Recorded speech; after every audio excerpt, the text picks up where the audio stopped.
Antes de prosseguir com o estudo dos números racionais, vamos praticar um pouco mais. Primeira questão: qual das afirmações abaixo é verdadeira?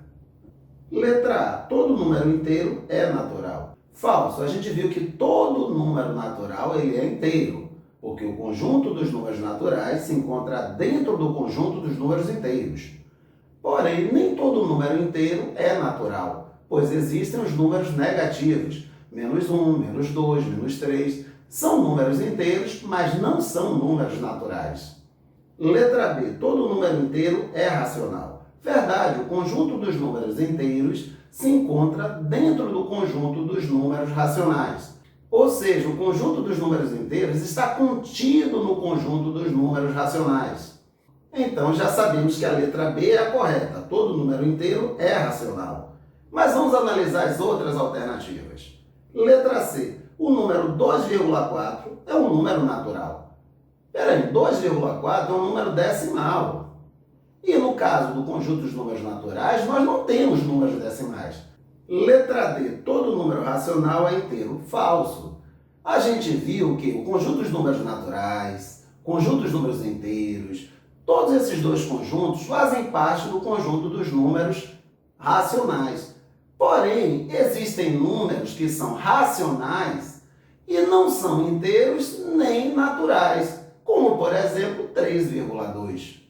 3,2 é um número decimal e todo número decimal é um número racional, pois pode ser escrito na forma de fração. 3,2 eu posso escrever como 32 sobre 10, ou 32 décimos, que seria a forma correta de ler essa fração. Concluindo, existem números que são racionais e não são inteiros. Sendo assim, a letra D está falsa. Todo número racional é inteiro? Não. E vou dar outro exemplo. Por exemplo, 7/3 é um número racional, ele está escrito na forma de fração, mas não é um número inteiro. 7/3 é um bom exemplo de um número que é racional e não é inteiro. Então, mais uma vez, qual a alternativa correta? Letra B. Todo número inteiro é racional. Segunda questão, sobre os conjuntos numéricos. Marque a alternativa errada. Então, ele quer saber o que é que está errado aí entre essas opções. Então, vamos lá. Alternativa A. Todo número natural é também um número racional. Certo, o conjunto dos números naturais está contido, está dentro do conjunto dos números racionais. Ou seja, todo número natural é um número racional. Então está verdadeiro, mas não é isso que ele quer. Ele quer a afirmação errada. Letra B. Nem todo número racional é inteiro. Exatamente, também está correto. Por exemplo, 7,4 é um número racional, mas não é um número inteiro. Letra C. Todo número natural não é racional. Falso. O conjunto dos números naturais está dentro do conjunto dos números racionais. Ou seja, todo número natural ele é um número racional. Então, como estávamos procurando a alternativa errada, então a alternativa errada corresponde à letra C. Todo número natural não é racional. E nós sabemos que todo número natural é racional. Já sabemos que a alternativa correta é a letra C. Mas vamos dar uma olhadinha na letra D. Letra D. Existem números que são racionais e não são inteiros. Verdadeiro. Por exemplo, 8 décimos é um número racional, está escrito na forma de fração, 8 décimos, mas não é um número inteiro. Então, nem todo número racional é um número inteiro, então a alternativa também está correta. E mais uma vez, estamos procurando a afirmação falsa, que corresponde à letra C, que diz que todo número natural não é racional. E a gente sabe que todo número natural é racional. Então, mais uma vez, para ficar mais claro na cabeça de vocês, existe o conjunto dos números naturais, que é formado pelo 0, o 1, o 2, o 3, o 4. Como é que a gente acha o número natural seguinte? A gente soma uma unidade. 0 mais 1, 1. 1 mais 1, 2. 2 mais 1, 3. 3 mais 1, 4. 4 mais 1, 5. Então temos infinitos números naturais. Basta somar uma unidade a um número natural que a gente acha o número natural seguinte. Então eu tenho aqui infinitos números naturais. Só que com esse conjunto eu não consigo resolver todos os problemas que aparecem no meu cotidiano. Porque tem problemas do tipo: eu tenho R$ 5 na mão de um amigo. Eu vou lá e pego R$ 6. Peraí, eu peguei mais do que eu tinha. Então, se eu peguei R$ 6 e eu tinha R$ 5 na mão dele, eu fiquei devendo R$ 1 para ele. E como é que a gente representa? Está devendo R$ 1. A gente representa com um número negativo. Ou seja, estou devendo 1. Agora, o que é que acontece? Eu comecei a precisar de números negativos, porque surgiu essa possibilidade de estar devendo. Eu tenho R$ 3 no banco, fui lá e tirei R$ 5. Eu tirei mais do que eu tinha. Eu tirei quanto a mais? Eu tinha 3 e eu tirei 5. Eu tirei R$ 2 a mais. Então eu vou ficar devendo R$ 2. E aí eu represento com o número menos 2.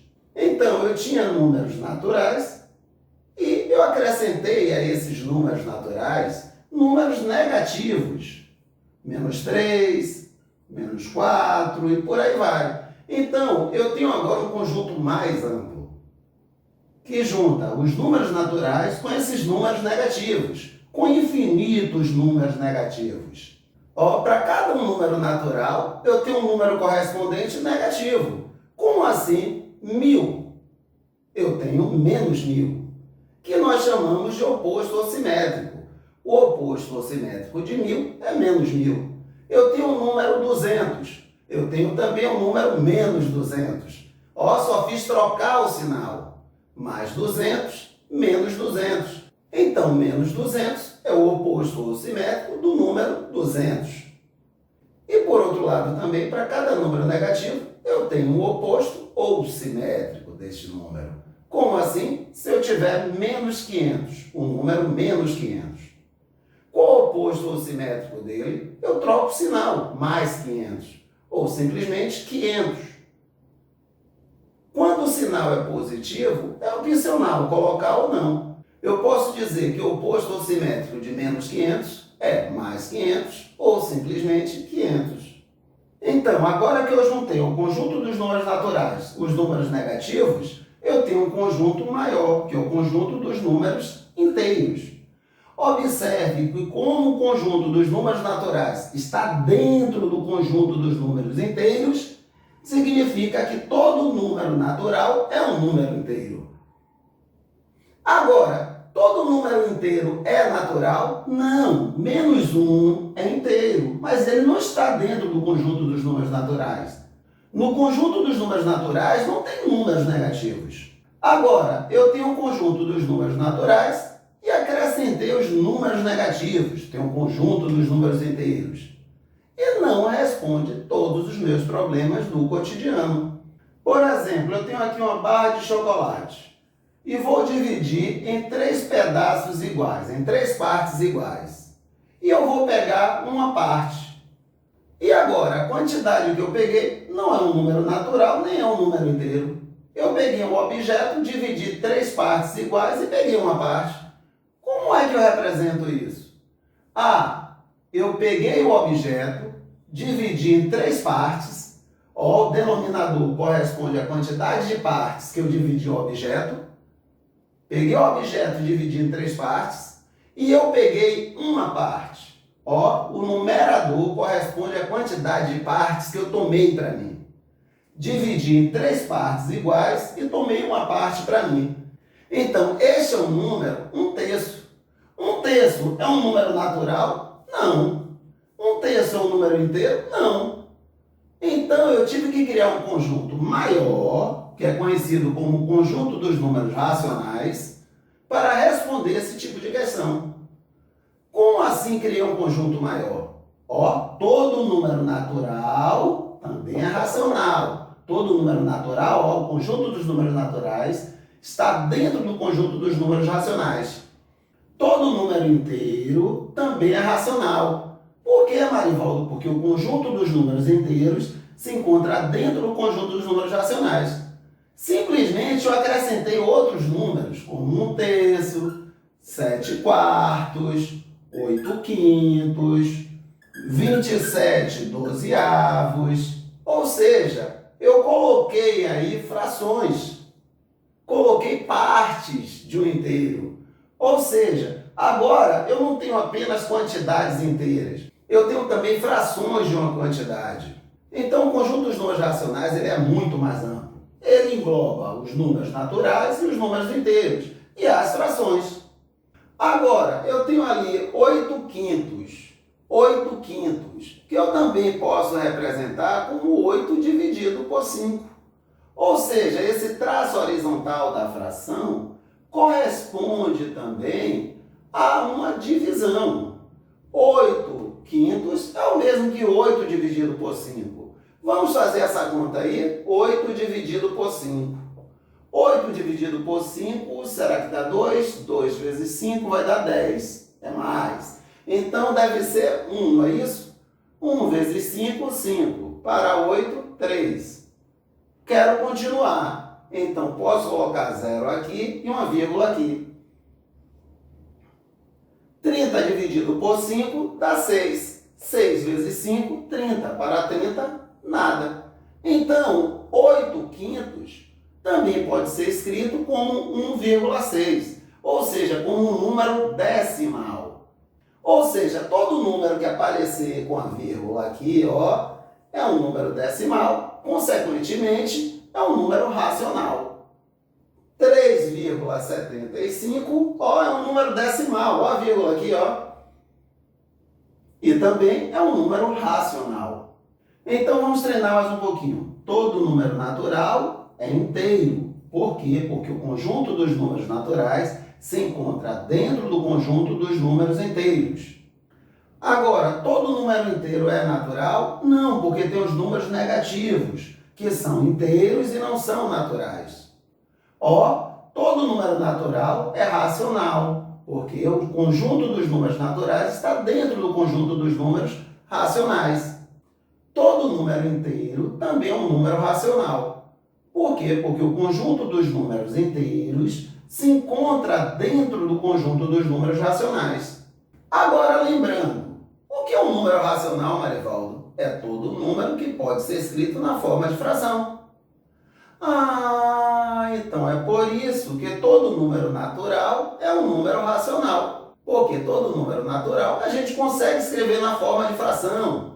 Como assim? 3 é um número natural. Eu posso escrever como 6 dividido por 2. 6 dividido por 2 é 3. Então, 3 pode ser escrito na forma de fração. Então, 3 é um número natural, é um número inteiro e também é um número racional. O número 5. 5, eu posso escrever na forma de fração? Posso. 10 dividido por 2 dá 5. Ou 15 dividido por 3 também dá 5. Então, se eu consigo escrever um número na forma de fração, ele é um número racional. Então, 5 é um número racional. Mas eu sei que 5 também é um número natural e 5 também é um número inteiro. Agora, Marivaldo, todo número racional, ele é inteiro? Não, porque existem aqui, ó, as frações que não são números inteiros. 8/5 não é um número inteiro. Ó, se eu for fazer a conta, 8/5 corresponde a 1,6. É um número decimal. Você não tem nenhum número inteiro escrito na forma decimal. Ó, 1,6 está aqui dentro? Não está. Então não é um número inteiro. E também não é um número natural. Terceira questão. Qual é a fração que corresponde à parte pintada da figura? Então vamos lá, eu peguei uma figura inteira, um objeto inteiro, e dividi em quantas partes iguais? 1, 2, 3, 4, 5, 6, 7, 8. Agora, eu sei que o denominador da fração corresponde à quantidade de partes que eu parti o objeto. Então, o denominador corresponde a 8. Eu parti o objeto em 8 partes iguais. E o numerador da fração corresponde a quantas partes eu peguei para mim. No caso aí, quantas partes eu pintei, ou seja, 1, 2. Ou seja, qual é a fração correspondente à parte pintada? 2/8. Letra D. Mais uma vez, eu peguei o objeto e parti em 8 partes iguais, o denominador indica justamente isso, em quantas partes eu dividi o objeto, e o numerador corresponde a quantas partes eu tomei para mim. Ou seja, quantas partes eu pintei? 1, 2. Então, qual é a fração correspondente à área pintada? 2/8. Quarta questão, qual é a fração que corresponde à parte pintada da figura? Então, vamos lá. Eu quero representar aí a fração correspondente à parte pintada. Eu peguei o objeto e dividi em quantas partes iguais? 1, 2, 3, 4. Então, eu tenho aí o denominador. Dividi em 4 partes iguais, então o denominador é igual a 4. E o numerador corresponde a quantas partes eu peguei para mim. Nesse caso, quantas partes eu pintei? 1, 2, 3. Então, o numerador corresponde a 3. Então, qual é a fração que corresponde à parte pintada do objeto? 3/4. A resposta certa é a letra B. Quinta questão, qual é a fração que corresponde à parte pintada da figura? Então, vamos mais uma vez. Peguei o objeto, dividi em quantas partes iguais? 1, 2, 3, 4, 5, 6, 7, 8. Dividi o objeto em 8 partes iguais. Então, eu já tenho aí o denominador, 8. Quantas partes eu peguei para mim? Ou seja, quantas partes eu pintei? 1, 2, 3, 4, 5. Eu já tenho aí o numerador. Ou seja, qual a fração correspondente à área pintada? 5/8. Ou seja, a resposta certa é a letra D. Sexta questão. A fração 2/5 corresponde a qual número decimal? Então, vamos lá. 2/5 corresponde a qual número decimal? Vamos fazer a conta. Vou pegar 2 e dividir por 5. Não posso esquecer, mais uma vez, que esta linha horizontal corresponde ao símbolo de divisão. Ou seja, 2/5 também é igual a 2 dividido por 5. Mas, Marivaldo, 2 é menor que 5. Não tem problema. Eu acrescento um 0 aqui e 0, aqui. 20 dividido por 5 dá 4. 4 vezes 5, 20. Para 20, nada. Ou seja, 2/5 corresponde ao número decimal 0,4. Ou, sendo mais formal, a fração 2/5 corresponde ao número decimal 4 décimos. Sétima questão. A fração 1/4 corresponde a qual número decimal? Então vamos ver aqui. 1/4. Eu sei que é o mesmo que 1 dividido por 4. Mas, Marivaldo, 1 é menor que 4. Como é que eu vou fazer essa conta? Eu posso acrescentar 0 aqui e 0, aqui. Agora eu fico com 10 dividido por 4. Dá 2. 2 vezes 4, 8. Para 10, 2. Sim, Marivaldo, mas agora 2 é menor que 4. Sem problema. Acrescento um 0 aqui e continuo minha conta. Preciso acrescentar alguma coisa aqui? Não. Só um 0 aqui na frente do 2. 20 dividido por 4 dá 5. 5 vezes 4, 20. Para 20, nada. Ou seja, a fração 1/4 corresponde a 0,25. Ou, sendo mais formal, após a vírgula eu tenho o quê? Décimos, depois centésimos. Então eu posso dizer, a fração 1/4 corresponde a 2 décimos e 5 centésimos. Ou eu posso juntar tudo. Qual é a menor casa decimal aqui? Centésimo. Então eu posso dizer que a fração 1/4 corresponde a 25 centésimos. Isso porque eu não tenho nada aqui na parte inteira. Então eu não preciso falar nenhum inteiro e 25 centésimos. Não, 25 centésimos. Por outro lado, se eu tivesse aqui 2,25, eu teria que falar 2 inteiros e 25 centésimos. Mas, quando eu não tenho nada aqui na parte inteira, só me refiro aqui à parte decimal, 25 centésimos. Oitava questão, qual é a escrita correta da fração? Então vamos lá. O denominador é maior que 10 e não é uma potência de 10. Não é 10, 100, 1000, 10.000. Então qual é a regra para ler essa fração? Eu leio o numerador, o denominador e acrescento a palavra avos, ou seja, 12, 30 avos. A resposta correta é a letra D. Questão 9. Qual é a escrita correta da fração?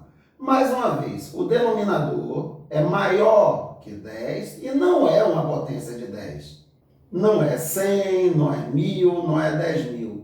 Então, eu falo o numerador, falo o denominador e a seguir eu acrescento a palavra avos. A escrita correta corresponde a 3,35 avos, ou seja, a resposta certa corresponde à letra B. 10ª questão. Qual é a escrita correta do número decimal? Então vamos lá. Antes da vírgula eu não me preocupo, que é a parte inteira. Depois da vírgula, eu tenho primeiro aqui décimos, centésimos. Então eu poderia escrever 42 inteiros, 3 décimos e 5 centésimos. Mas eu posso observar também qual é a menor casa decimal aqui. Qual é a última casa decimal? Para ficar melhor na cabeça de vocês. Qual é a última casa decimal? Centésimos. Então eu junto tudo. Ou seja, 42 inteiros e 35 centésimos. Ou seja, a resposta correta é a letra A. 42 inteiros e 35 centésimos. Questão 11. Qual é a escrita correta do número? Então vamos lá. A parte inteira eu não me preocupo. A parte que vem antes da vírgula eu não me preocupo. Depois da vírgula eu tenho décimos, centésimos, milésimos. Qual é a última casa decimal? A casa dos milésimos. Então eu posso juntar tudo aqui. 632 milésimos. Então como é que eu posso ler esse número? 27 inteiros e 632 milésimos. Ou seja, a resposta correta é a letra A.